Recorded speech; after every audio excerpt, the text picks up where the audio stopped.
আজকে থেকে চালু হচ্ছে। ট্রেনটা বেনারপুর হয়ে যশোরে আমরা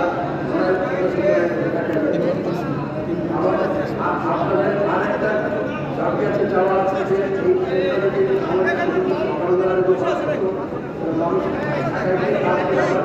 ফিরে আসতে পারে, সেটা আমরা সরকারের কাছে আমরা এবং পাশাপাশি আপনাদের যে দাবি আছে সেটা আরেকটা ট্রেন যেটা যদি আপনাদের মানুষ দাবি আছে সেটা আমরা সরকারের প্রতি আমাদের ইনশাআল্লাহ আপনাদের এই দাবির প্রতি আপনাদের যে প্রত্যাশা আছে সেই প্রত্যাশা যদি সরকার আবারও আরেকটা ট্রেন চালু করবে সেটা আমরা সরকারকে অধিকারণ করতে পারি। আজকে আপনাদের সবাইকে যারা উপস্থিত কৃতজ্ঞতা জানিয়ে আজকে এই বাংলা ট্রেন বেনারপুর হয়ে যশোর হয়ে নড়াইল হয়ে ঢাকাগামী যে ট্রেনটা আছে এই ট্রেনের আমরা আজকে সুপর্দ করেছিলাম। এই নাগরিক সকলে সহযোগিতা পাবে।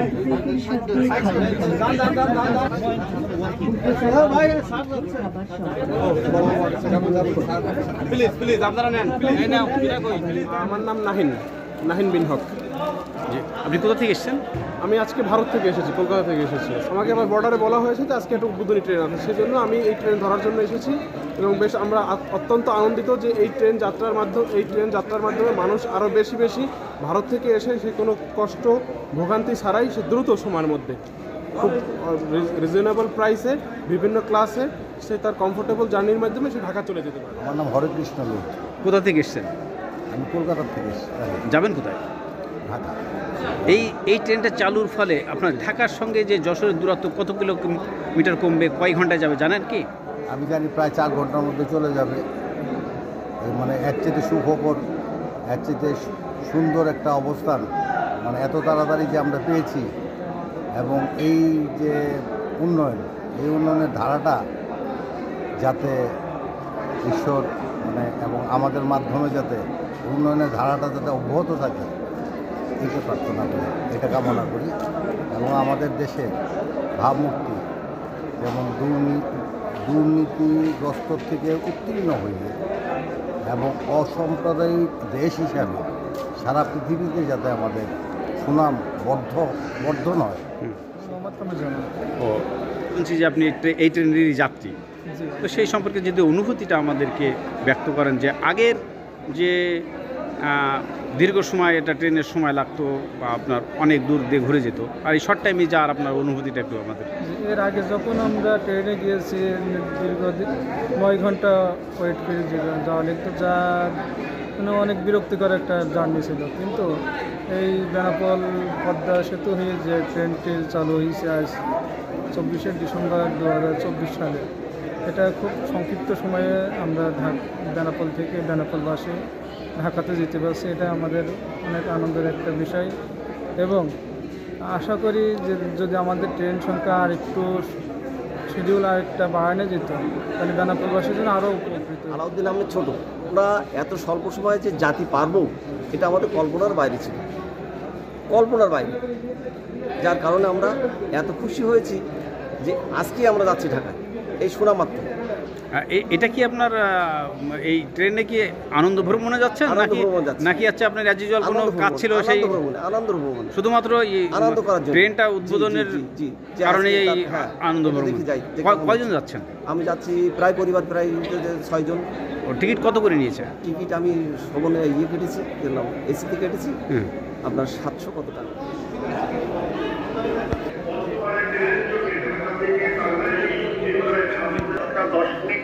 ঢাকা পৌঁছায় directly Jessore junction, Narail Kashiani junction এবং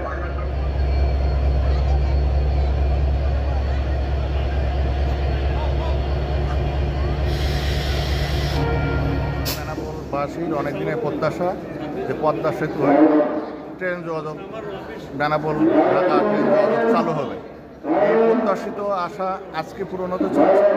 বেনাপোলবাসী এবং যারা ইন্ডিয়াগামী যাত্রী আছে তারাও প্রচণ্ড খুশি যাতে তারা এই যানজট ট্রেনে জার্নি করতে পারে এবং বেনাপোলবাসী এর জন্য বাংলাদেশ রেলওয়ে কর্তৃপক্ষের ধন্যবাদ জানাচ্ছি।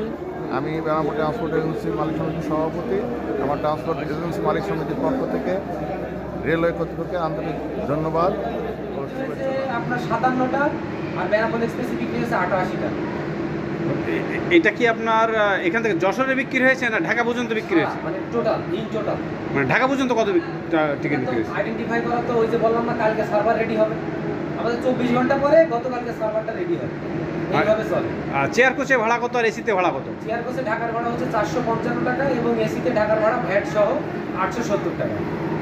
মোহাম্মদ তৌহিদুর রহমান, বুকিং সহকারী, Benapole railway station, Bangladesh railway. Benapole থেকে নড়াইল হয়ে পদ্মা সেতু হয়ে একটি ট্রেন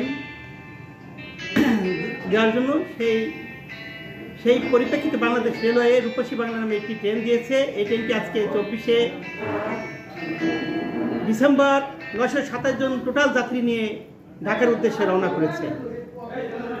আমরা আশা করছি আমাদের আরও নতুন কোচ আসলে পরবর্তীতে আরও আমরা ট্রেন দিতে পারব।